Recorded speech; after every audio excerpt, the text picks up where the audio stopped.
সাথে কিভাবে কথা বলতে হয় তোমার বাবা মা শেখায় নাই? যাও যাও বলছি। আপনিও তো জানেন না ছোটদের সাথে কিভাবে কথা বলতে হয়। আব্বার কাছে টাকা চাইতে ভালো লাগে না, তোর কাছে নিতে ভালো লাগে। তোর কাছ থেকে জোর করে টাকা নেওয়া যায়, আব্বার কাছ থেকে জোর করে নেওয়া যায়? জোর করতে আমার খুব ভালো লাগে, চোখের পানি মাস। শিবলুকে নাকি সে কোন দায়িত্ববোধ থেকে পড়াচ্ছে? এটা হয়, ওর তো প্রফেশন এটা, ও কেন খামাখাই কষ্ট করবে কেন? তুমি জোর করে দিয়ে দিও। যখন অনেক টাকা জমবে ততদিনে আমি আমার বাবার ব্যবসা প্রতিষ্ঠান দখল করে নেব। বাবা তুমি কেমন আছো? জি ভালো, আপনি ভালো আছেন? হ্যাঁ তুমি চলে আসো, একদিন আমার এখানে চলে আসো। জি নিশ্চয়ই, ভালো থাকবেন। বেস্ট হয় তুমি শিখিকেও নিয়ে যাও। আচ্ছা তোমাকে কি বলে আর তুমি কি বলো? তোমার মাথাটা খারাপ হয়েছে, শিখি যাবে গ্রামে আমার সঙ্গে? শিখি আস্তে আস্তে শায়লা, আস্তে। আর একটু নিচে নাম তো, বেয়াদবি করিস না। এই ম্যাজিকটা আমাকে শিখাবো? আজ পর্যন্ত তুমি আমার যা দেখাইছো, এটা জাদু হিয়ে দিছো।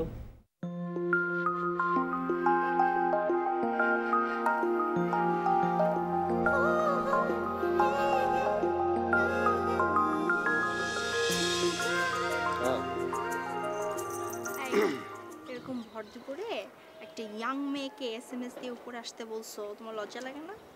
ভর রাত্র হলে লজ্জা লাগতো। তুমি আন্টির সঙ্গে কথা বলো না কেন?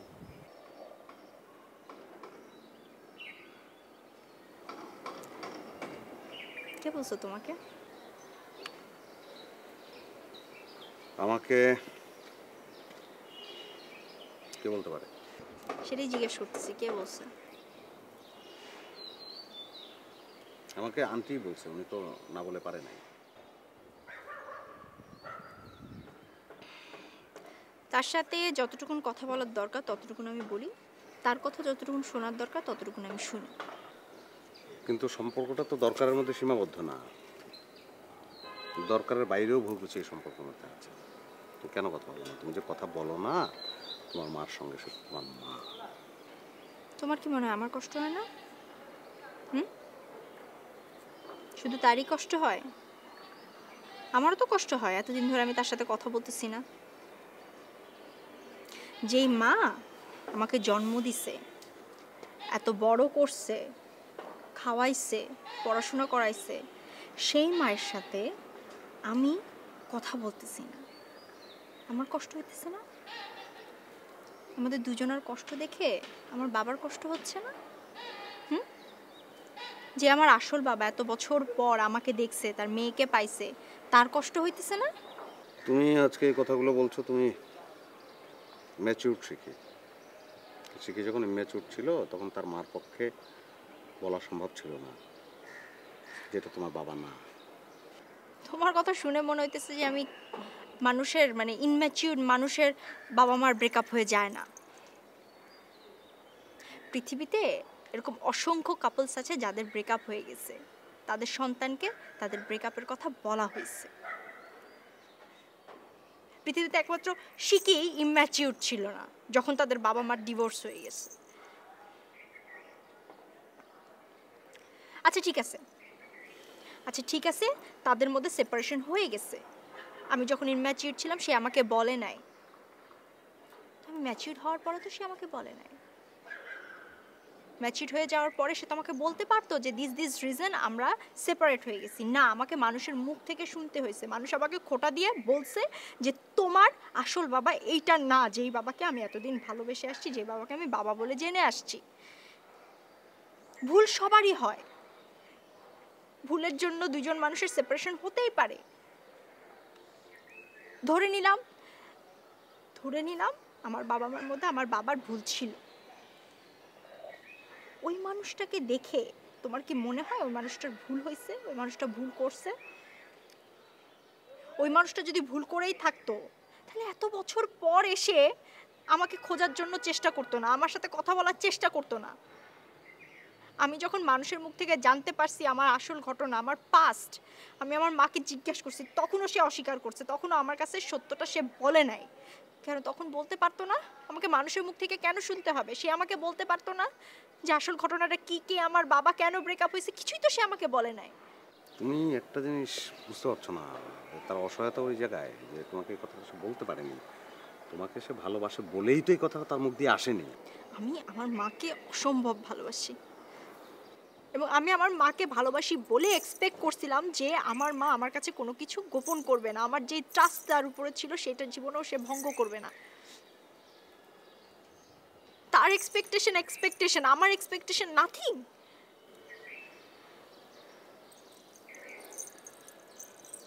তুমি কি আর কিছু বলবা? তুমি কথা বলবে আন্টির সঙ্গে? No way.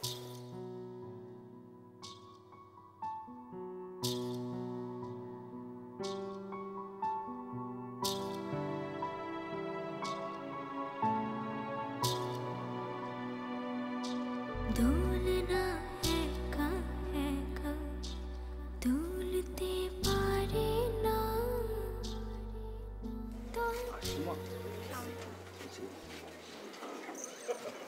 ড্রেসটা তো খুব চমৎকার লাগছে তোমাকে। থ্যাঙ্কস। তুমি যে আমার এই ড্রেসটা পরেছো, অসংখ্য ধন্যবাদ তোমাকে। আচ্ছা, আমি এই ড্রেসটা যে তোমাকে দিয়েছি, তোমার মা জানে? হ্যাঁ জানেন। কিছু বলেনি?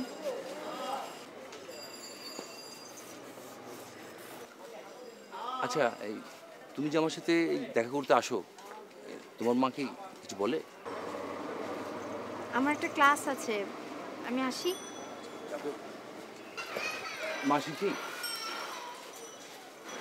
একটা কথা বলবো? মা আমাকে একটিবার বাবা বলে ডাকবে?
ওয়ালাইকুম সালাম। আন্টি, আমি শিখির সঙ্গে কথা বলেছি। কি বললো? আপনার প্রতি ওর ফিলিং অনেক স্ট্রং ফিলিং, সেটা তো বলার অপেক্ষা রাখে না। এক ধরনের অভিমান কাজ করছে।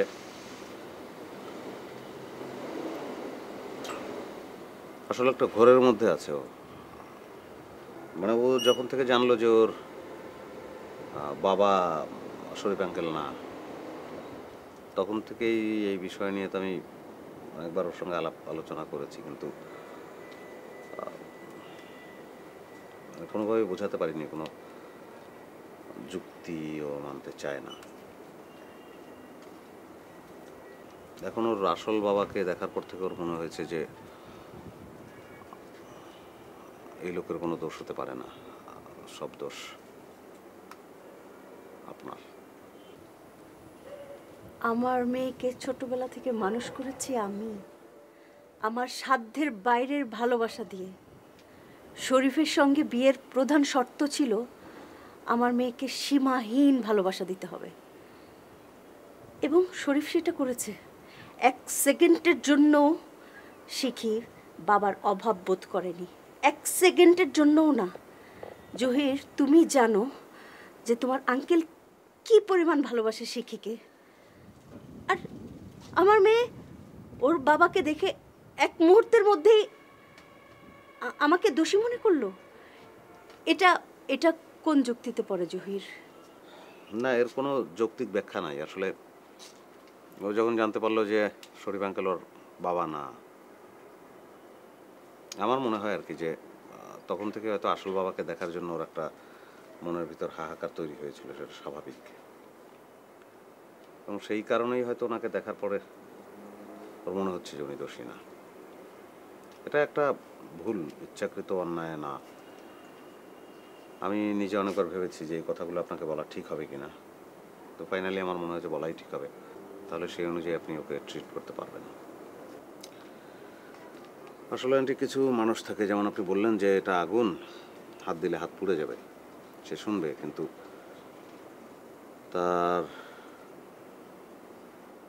সে আগুনে হাত দেবে, তার হাত পুড়বে, তবেই সে বিশ্বাস করবে।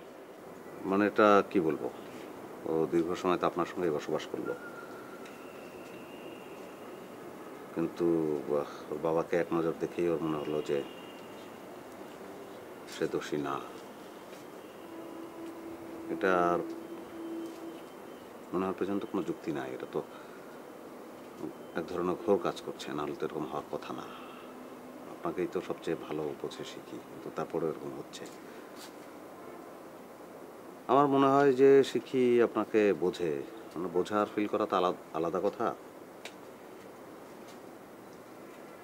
আপনাকে তো ফিল করতে পারছে না আপনার জীবনের যে কষ্ট, যে অপ্রাপ্তি, যে মানসিক যন্ত্রণা, একই ব্যাপার যদি ওর জীবনে ঘটে তাহলেই হয়। না জহির, না, আমার মেয়ের জীবনে আমার লাইফের মতো কোনো কিছু ঘটুক সেটা আমি জীবনেও চাই না জহির। আমার মেয়ে আমার সঙ্গে সারা জীবন কথা না বলুক, আমাকে সারা জীবন দোষী ভাবুক, কিন্তু আমার জীবনের কোনো অশুভ ছায়া আমার মেয়ের জীবনে পড়ুক, এটা আমি কখনো চাই না জহির। আমার মেয়ে যদি ওর বাবার কাছে চলেও যায় তাতে কোনো সমস্যা নাই, কিন্তু আল্লাহর কাছে আমি দোয়া করি আমার মেয়ে যেখানেই থাকুক, যে অবস্থায় থাকুক, ভালো থাকুক জহির। আমার মেয়ে ভালো থাকুক, এটাই আমার কামনা, আর কিচ্ছু চাই না আমি। আসলে আপনাকে কি বলবো আমি আন্টি, আপনাকে ধৈর্যই ধরতে হবে। আমার যতদূর ধারণা যে আপনার জীবনের একটা বড় সময় কষ্টেই গেছে, একটা বড় মানসিক যন্ত্রণার মধ্য দিয়েও আপনি একটা সময় পার করেছেন। এখন আর একটা যন্ত্রণা যাচ্ছে, তবে ধৈর্য আপনাকে ধরতে হবে। শিখির ভুলটা ভাঙবে, কিন্তু সময় লাগবে। ধৈর্যের কথা বলছো জহির, আমি কিন্তু শিখিকে এখনো পর্যন্ত একটি বারের জন্য ওর বাবা সম্পর্কে একটি বাজে কথা উচ্চারণ করিনি। একটা মেয়ের জন্য এটা কতটা যন্ত্রণাদায়ক যে তোমার বাবা খারাপ ছিল, তোমার বাবার এই দোষ ছিল, আমার দোষ ছিল না, সেটা একবারও বলিনি জহির। জহির, তুমি দোয়া করো বাবা, আমার মেয়ে যেন ভালো থাকে, তুমি দোয়া করো।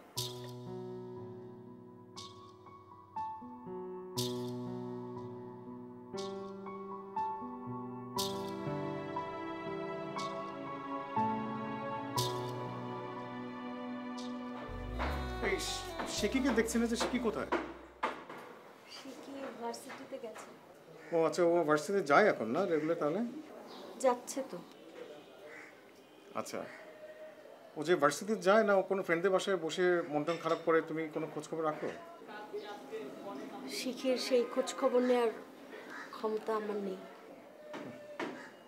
তোমার ক্ষমতা থাকবে না কেন? তুমি মানা, তোমার মেয়ে বাসায় এলে তোমার মেয়েকে জিজ্ঞেস করো সেই ক্ষমতা আমার আছে কিনা, শিখির খোঁজ খবর নেওয়ার অধিকার আমার আছে কিনা।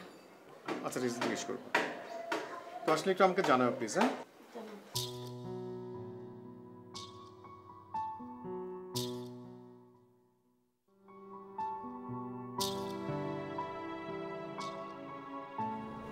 বাবু, জহির কোথায়? আসসালামু আলাইকুম আন্টি। ওয়ালাইকুম আসসালাম। জহির কেন আন্টি? আন্টি, আমাদের এখানে তো নতুন করে কোনো মেয়ে আসেনি। না, মেয়ে সংক্রান্ত কিছু না, জহিরের সঙ্গে আমার একটু দরকারি কথা ছিল। আন্টি কিছু মনে না করলে বলবেন কি হয়েছে? না, ভয় পাবার কিছু নেই, আমার একটু জরুরি আলাপ ছিল আর কি। তাহলে ভাইজান বাসায় আসলে আমি বলবো যে আন্টি এসেছিল তোমাকে খুঁজতে, তোমাকে নিচে যেতে বলেছে। তুমি ভালো আছো? জি মাশাল্লাহ ভালো আছে। আপনি ভালো আছেন? আছি, ভালোই আছি। তোমার দেশে বাড়ি সবাই ভালো আছে? জি ভালো আছে। তোমার পড়াশোনা ভালো চলছে তো? জি আন্টি। জহিরকে বলো। জি আন্টি বলো।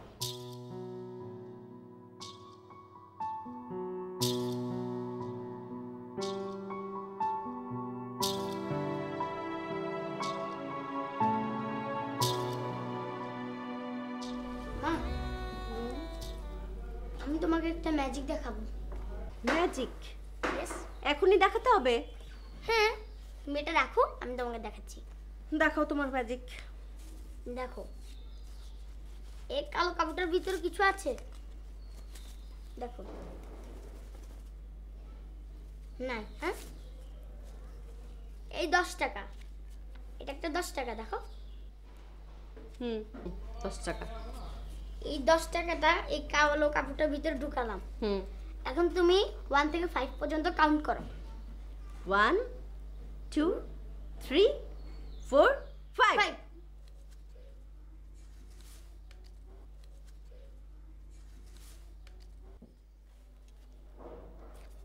একশো টাকা হয়ে গেল। তাহলে শিপলো আমি অনেকগুলি 10 টাকা দিই, সেটাকে আমাকে 500 টাকা বানিয়ে দে, সবগুলি 10 টাকা। না, এটা স্যারের নিষেধ, স্যার বলেছে কাউকে শেখাতে না। তাহলে বুঝলাম যে এই ম্যাজিকের মধ্যে কোনো কারসাজি আছে, এটা ভুয়া ম্যাজিক। না, স্যার কি শুধু ম্যাজিকই শেখাচ্ছে, পড়াশোনা করাচ্ছে না? স্যার ম্যাজিকও শেখায়, পড়ালেখাও শেখায়। ঠিক আছে, এর টাকাটা আমি নিয়ে নিই। না, এটা তো ম্যাজিকের টাকা, দেওয়া যাবে না, দাও। ঠিক আছে, ম্যাজিকের টাকা নিলাম না, কিন্তু পড়াশোনাটা ভালোভাবে করতে হবে, শুধু ম্যাজিক শিখলে হবে না। আচ্ছা ঠিক আছে, যাই।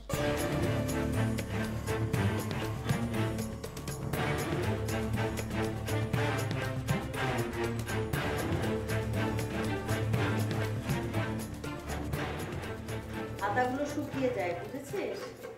এগুলোকে পলিথিনে ভরে খুব ভালো করে টাইট করে একটা গিট্টু মারবি, গিট দিয়ে ফ্রিজে রাখবি। হ্যাঁ, ফ্রিজে রাখলে আবার খাবার পচে যায়, বেশি দিন থাকে না। পচবে না, অতদিন কি আর থাকে? বিবিসি, তোর ভাইকে ইদানিং খুঁজছিস না? খালাম্মা, আমি কি ঢাকা শহরে কিছু চিনি নাকি? চিনলি তো খুঁজে টুজে দেখতাম। ওই মাহব্বাই আছে না, হ্যাঁ, মাহব্বাই আমি কইছিলাম। ওই দিন কি করছে জানেন? ওই দিন একটা স্যারা নিয়ে আইছে আমার ভাই মনে করে, যা দিয়ে আমার ভাই নেয়। তারপরের থেকে খালাম্মা একটু বেশি বেশি মনে করতেছে। জহিরকে বলেছিলি? জহির ভাই কইছি, উনি চেষ্টা করতেছে, দেখা যাক কি আর। আচ্ছা, তোর ভাইয়ের কোনো একটা ছবি আমাকে জোগাড় করে দিতে পারবি? তাহলে ওটা আমি পেপারে কাটিং দিয়ে হারানো বিজ্ঞপ্তি দিলে কিছুটা কাজ হতো। খালাম্মা, ছবি তো নাই। আচ্ছা, আব্বা আম্মার নাম ঠিকানা দিলি হই না? ছবি নাই না? ছবি থাকলে ভালো হতো। আচ্ছা, সেটাও চেষ্টা করে দেখা যেতে পারে। হ্যাঁ, নামটা দিয়ে, তোর বাবা মার ঠিকানা দিয়ে, গ্রামের বাড়ির ঠিকানা দিয়ে একটা ট্রাই করা যেতে পারে। তুই এত চিন্তা করিস না। হ্যাঁ, আর নামাজ পড়ে আল্লাহর কাছে চাইবি। মন থেকে কিছু চাইলে আল্লাহর কাছে সেটা আল্লাহ অবশ্যই দেন। খালাম্মা, আমার রক্তের ভাই না, আমি তো সবসময় চাই, সবসময় আল্লাহর কাছে কই আল্লাহ আমার ভাই যিনি ফিরে পাই, 2 ভাই আবার মার করলে ফিরে যাব। আমি সবসময় দোয়া করি আল্লাহর কাছে। আপনি দোয়া করেন খালাম্মা, আমার ভাইটা যেন ফিরে পাই। শোন বিবিসি, মানুষ কোনোদিন হারিয়ে যায় না, মানুষকে খুঁজে পাওয়া যায়। আচ্ছা শোন, আজকে কি কি লাগবে? আমি তো দেখছি আলু আছে, পেঁয়াজ আছে, তেল আছে, এখন লবণ শেষ, এলাচি দারচিনি লাগবে, এই কটা জিনিস দেখছি। নাই আমি দেখবো না, আমি দেখে আপনার খবর। আর চুলাটা দেখিস তো একটু, যে চুলা ঠিক করতে আসে লোকগুলিকে দেখিস তো, চুলাটা মনে ডিস্টার্ব দিচ্ছে। হ্যাঁ মা, আমার খিদে লেগেছে। খিদে লেগেছে? আপনি জান, আমি করে রাখতেছি, জান ওই খাবার দেন একটু। কি খাবে? পাস্তা নুডলস দাও। দিস। হ্যাঁ, আর না পারলে আমাকে ডাক দিস। জান।